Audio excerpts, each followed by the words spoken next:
Welcome to the EMCC UK podcast. In this episode, our host, Dr. Andrew Parsons, is joined by Tanya Nash.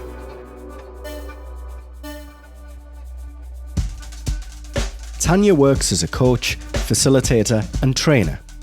She is an active researcher and passionate about the importance of nature and the natural environment, especially how this can be brought into our professional practice. Working with nature brings many benefits, notably from a wellbeing perspective, a discussion that will be developed further in April at the EMCC UK Health and Wellbeing Special Interest Group. You can find out more information by visiting emccuk.org, choosing events, then select special interest groups, or use the links provided in the description.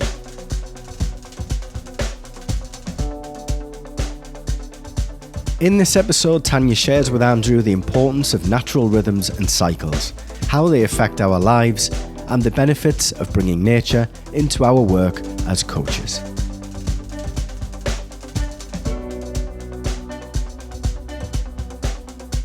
So welcome, Tanya. Thank you very much for being with us today. First question, tell us a little bit more about yourself. So I'm a coach based in South Wales in Swansea, so just outside of Swansea. I've been coaching now for about 4 years. But we had a sort of long lead-in time into it before I formally trained and became a coach, and started my own business, Future Clarity, last year. So I left formal employment to start my own business, where I'm really looking how I can bring coaching and coaching approaches and those relational solutions to working with people when they're trying to address those systemic and existential crises such as climate change. So I suppose that in a short instance of what I do is I create spaces for people to explore what sustainability means for them, and those can be coaching spaces working with individuals or teams or groups, or it can be training spaces or facilitated sessions if we're looking at particular targets or outcomes. So yeah. Lovely. Very important topic, isn't it? I think it is at the moment. Nowadays, yeah. So how did you get into coaching? So yeah, it was one of those. I was your typical middle manager in a local authority here in Wales, and I had been given the task to embed sustainability into the organisation that I was working for. So that meant having influence over a range of people many of whom had much more positional power than me. So I'd my way of,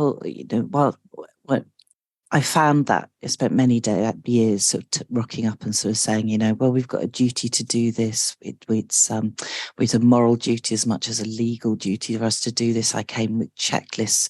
We did policies. We did all of these things. But actually what made the biggest shift was when I started introducing coaching approaches to working with leaders and managers in the organisation that I was in, and then taking those and working those in sort of the wider public sector environment. And that was really because that enabled us to have a different type of conversation, and it allowed those leaders and those managers to engage at a far more intuitive, emotional level, which meant that they could leave out some of the other things, their massive inbox and in tray of stuff that they had to deal with, all the other problems, that they were doing, and that the overwhelm, they could have honest conversations about the overwhelm that they were facing. And we ended up, so that's how I started in coaching was to do that with leaders and managers in that context, try and help them understand what it meant to be working with the environment and for the environment, and tackling issues such as climate change. And that, along with, as well as a manager, I was also using coaching with my team and seeing that as being a far more effective outcome. So manager as coach process, which meant that my team's performance in a way, but particularly our ability to work well together and care for each other improved as well. So I got into coaching. that space of that connection and discussion and exploration just really comes over in the way you're talking there. It's such a powerful tool, isn't it? Absolutely. It's the relational. It's absolutely the relational. And we our mechanistic, technological, Newtonian frames just don't enable or allow that. And I think we're now seeing a shift towards the more social, relational approaches and understanding why they're so important. Yeah. It's absolutely part of the picture, isn't it? So is. So, where does nature fit? I guess, why does it form such an important part of your coaching practice? I suppose because it's always formed a part of my world and my life, and I think as all of us as coaches, I mean, there's no one coach alike, isn't it? Everybody brings their former, whatever they were or whoever they are into their coaching, and they build their coaching practice around that. And I think that's the biggest learn for me. And as I first became aware of the importance of nature and when I was in my teens. So when I was sort of 16, 17, 18, I was suddenly became aware of the fragility. I was seeing a lot of things, environmental destruction at that sort of global scale, but also at the local scales. When roads were being built, you remember the protesters who were hiding out in the trees down in the southeast, which is where I was living at the time. That all became quite meaningful for me, and I started working in the environmental sector, as doing volunteering in the environmental sector, and I think that then, as such, drove me, informed my professional practice and had my things. So that felt like the really right thing to take into, and I became, became a professional coach in order to bring the thing that was most true to myself, to be authentic to who I am. Nature seemed to be a really important part of that. I mean, in part, there were some practical bits as well. When I first started, I didn't have a place I could take people to coach. I didn't have a room. So we would do outdoor coaching. And actually, what I would find is the people I was working with being outdoors, we had a far more meaningful experience than if we were sitting face to face or, in comfy chairs. The pacing of how we were working in nature really helped, but we could also stop, breathe, take a breath, pause, look, and then talk, and then bring nature into those conversations as well. So that's why, and I think then therefore I've did some training as well with Female Macmillan from Wild Leadership and others, and I've learned from a number of other really amazing coaches in this space as well, and this just feels, it feels like if we're not bringing nature into our coaching, then we're missing out on a huge opportunity for doing that. And then equally, I suppose I am driven because I took up coaching because I did want to make a change.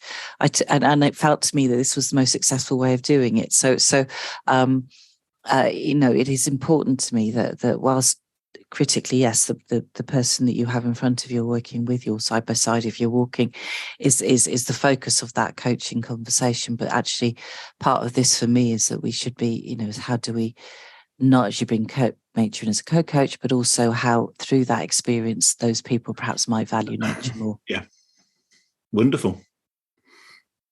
So I guess, what do you mean by, natural rhythms or natural cycles?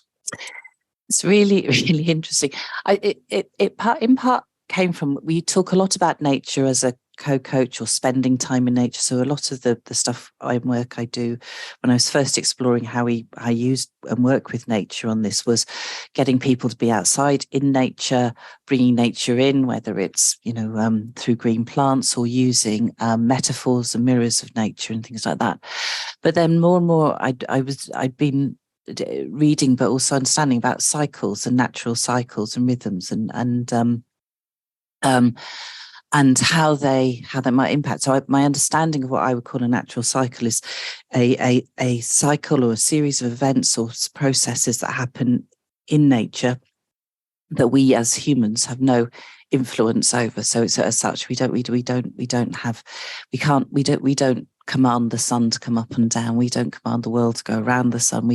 We have no we have no when you say that with climate change, that we are impacting on weather, but we have, those are what I would call those natural cycles, and they can be natural cycles, external and internal to us. So we also have natural rhythms and cycles, whether they are women's menstrual cycles or hormonal cycles as we go through menopause.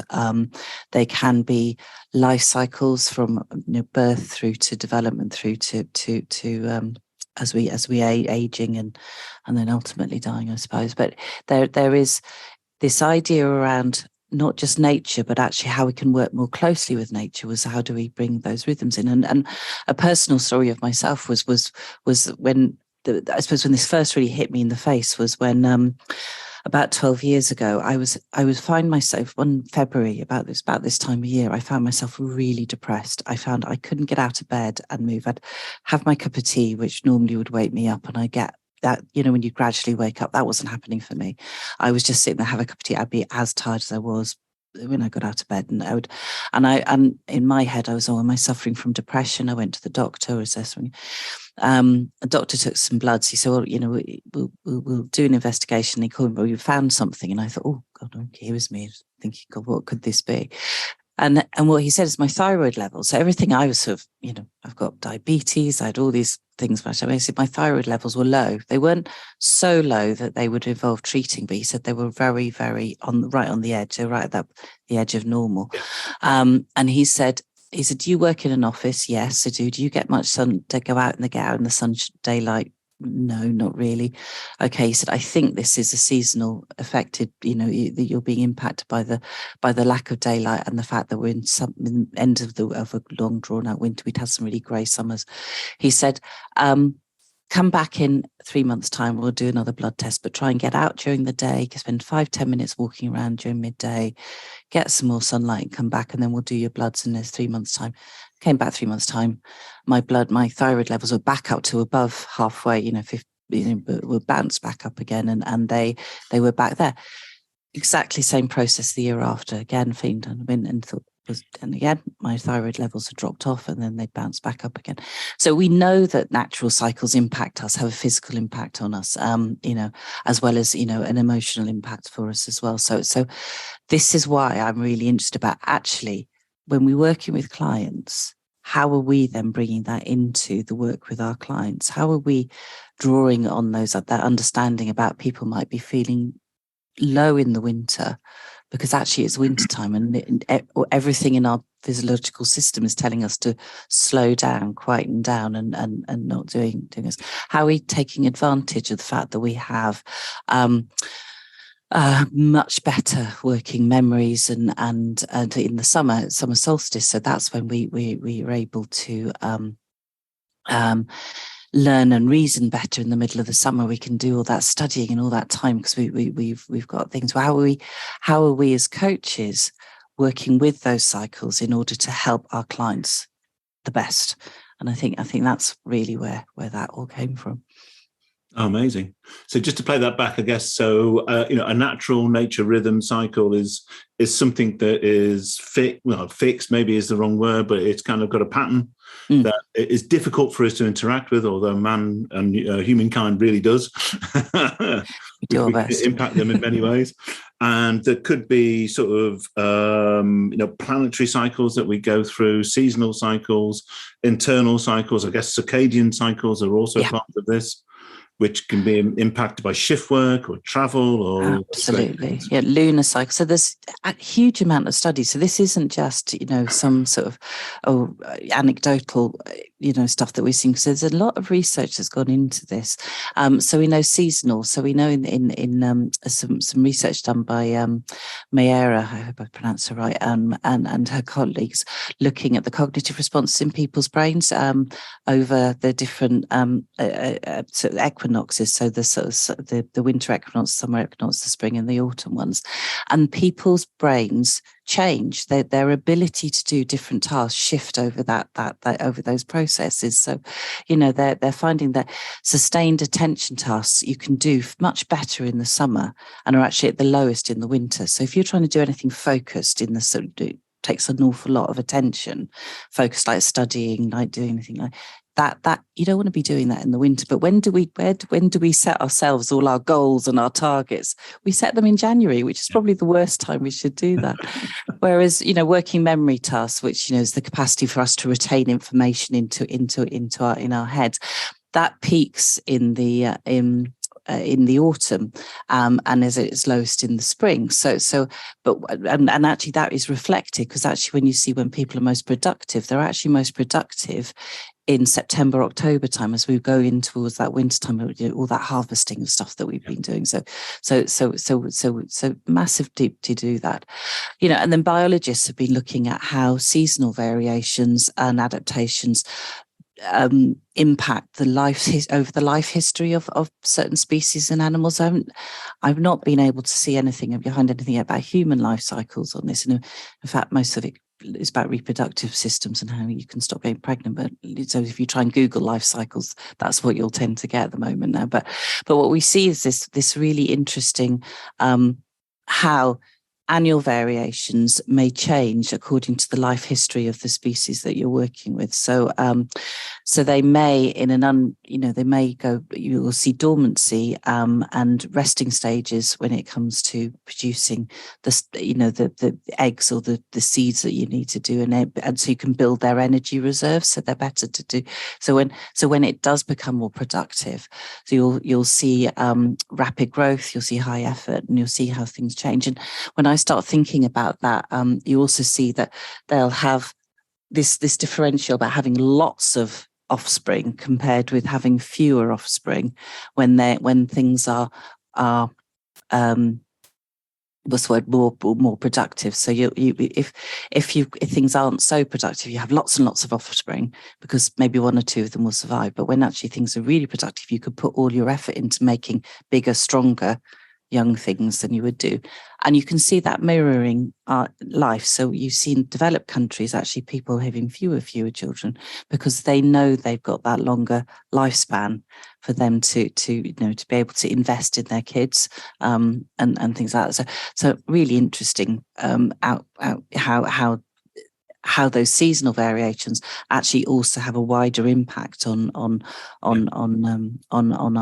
how choices that people might make about how they live their lives. So we're definitely seeing that. So it's absolutely beautiful. Really interesting. And just listening to you now, I'm just going back to maybe traditional and natural therapies, natural health, very much tuned in often with the environment and nature. And maybe we're just rediscovering some of what we already know, really, I think, aren't we, in terms of Western science? Absolutely. And I mean, there's a growing body of evidence to show that we have an innate need to have that connection with nature. This is what they call biophilic responses. So we're driven by having that deep-rooted need to connect. And that for those people who live in more urban, built-up environments, that one of the reasons why they may be seeing greater incidence of mental health problems and things like that is because we're unable to have that connection as much as we want. We're also then knowing as well the fact that nature has this huge restorative power. When you're working with nature and then how how it can help you become. You can sort of almost detach, you get more reflective, you slow down. And so it has a huge restorative power. So Kaplan has this attention restoration theory, looks at this in more detail, but how you can work with nature as a coach, working with people in order to help us become well and better and do that. So, growing body of evidence for the importance of the that connection with it.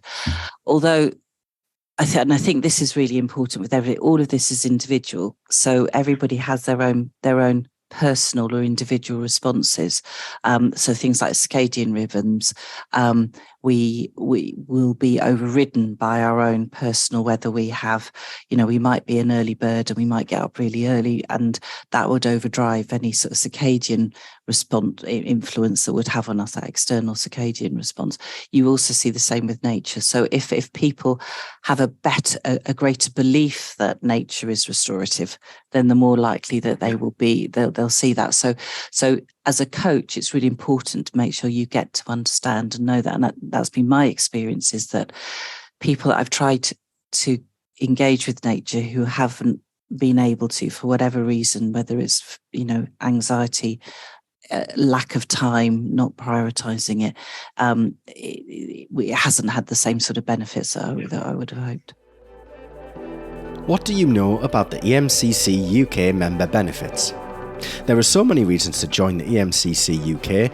In any one year, you can expect to have access to over 100 events, networking opportunities, CPD, special interest groups, a dedicated programme to building your own business, links to the EMCC Global and their events, discounts on books, magazines, and much, much more.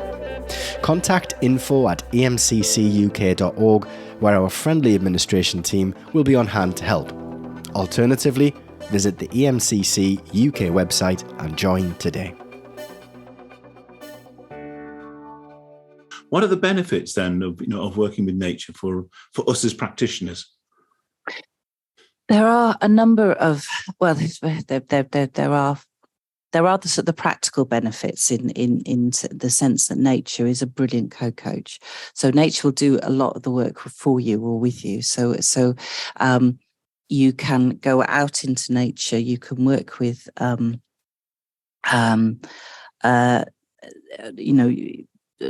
ask your clients to start thinking about how nature is providing a metaphor for them, or a mirror that they can use.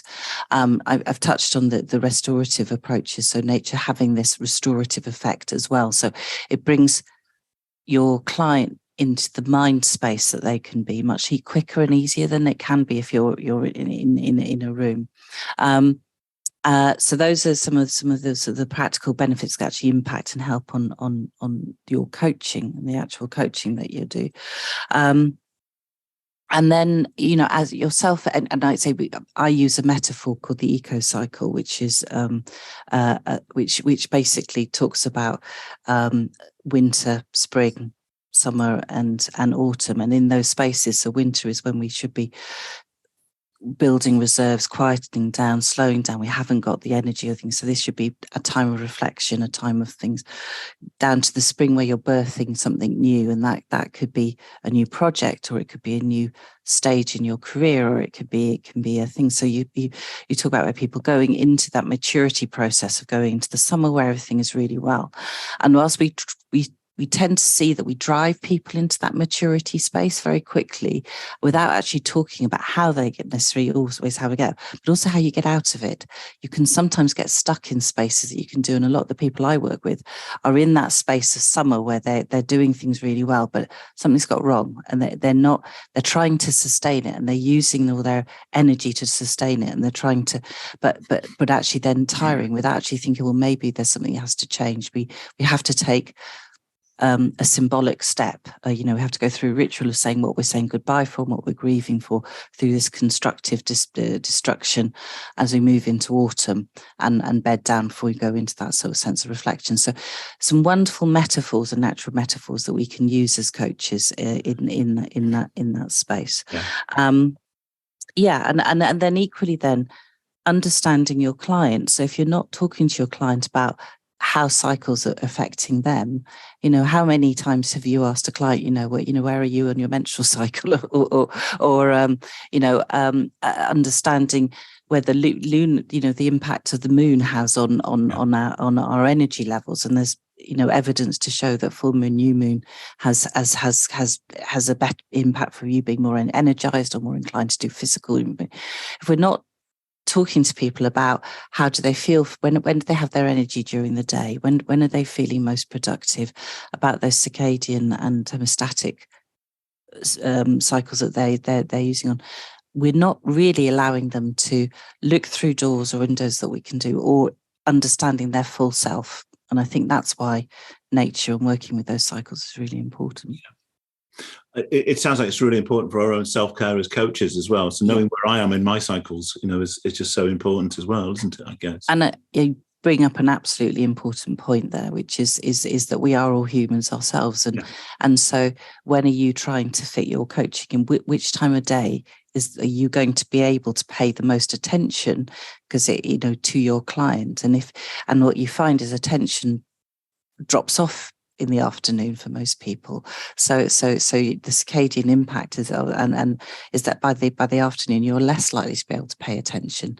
So if you're, but there will be people who will be operate in a different way. So you could be thinking about when are the best times for you to put your clients, when is the best time to do your reflective work, the work that you need when you're post all of those can be impacts on your thing to do your job better. But then also, how do you get your decompression time, your time when you have your space? How do you use nature to do that yourself? And there's a huge body of coaches that will now take a break at lunchtime, go out in nature for a walk, or go for a walk to work in order to have that engagement because they know the benefits of it. Yeah, wonderful. And in my world, that's the beauty of having dogs, because they get you out in nature all the time. Mine too. It's exactly. We had a big dump of snow this morning, and I was out there at 7 o'clock with them playing in the snow. It was brilliant. So, thank you so much for sharing. And last question, I guess, is so much richness in your experience of working in this area. Working with others, working with self. Where's it taken you? Do you think, or is it too soon to tell? It's Well, I feel I've just started on this journey, and there are others who've been working on this way for much longer. And for me, I think so I am an active researcher. I'm really keen to understand how we might use these ideas better. And I think my sense is that, as well as building my practice and making this becoming a more exploring how I might do this more often, bring this idea of cycles into the work that I'm doing more explicitly, is also how do we perhaps develop this as an idea a bit more. I'd like to see where understanding how these rhythms work for me, particularly as I'm entering the sort of the third age in my with a new career and all that. I just feel that this idea about being more cognizant, more intentional about how I work with those natural cycles and rhythms on a day-to-day and seasonal basis. The word I often use with clients is being more conscious of it. It's actually that's the power that brings choice, isn't it? I guess. Yeah. And then the other bit that's just come to me, actually, that I guess there's a resonance between all the cycles we have for our different phases of our life and things, and that may be another area to explore in a future discussion. Yeah, well, there are so many different cycles you could sort of. I mean, I started on this on a journey around seasons and seasonal cycles because I worried, because mostly because of the sense of how do you build a business around seasons, and so I tried to launch a business in January when my brain wasn't in the place, my body wasn't in the place to do it, whereas just sort of springtime and summertime was actually a much better place to be launching that. And so that I was really thinking about how do I then bring that this winter in January. I didn't take on new work. I just had that time as a space to be able to start thinking about what would come for me for this coming year. So I think this is where you become more aware, intentional about doing that, and not feel guilty that you're not really trying to break yourself and trying to work and get into that ultimate. Working brilliantly and really hard all the time. We can't sustain. No. Recovery is the cycle, isn't it? We need recovery. Absolutely. Yeah. Absolutely need recovery. Tanya, thank you so much for sharing your time and energy and experience with us today. I've really enjoyed our conversation. Thank you so much for inviting me. That was lovely. Thank you for listening to this podcast from the EMCC UK. Together, our aim is to promote good practice and the expectation of good practice in coaching, mentoring and supervision across Europe. EMCC is an independent, impartial and non-profit making organisation. To learn more about the EMCC UK and to find out about membership, accreditation and learning resources, visit emccuk.org and remember to subscribe wherever you get your podcasts so you don't miss a future episode.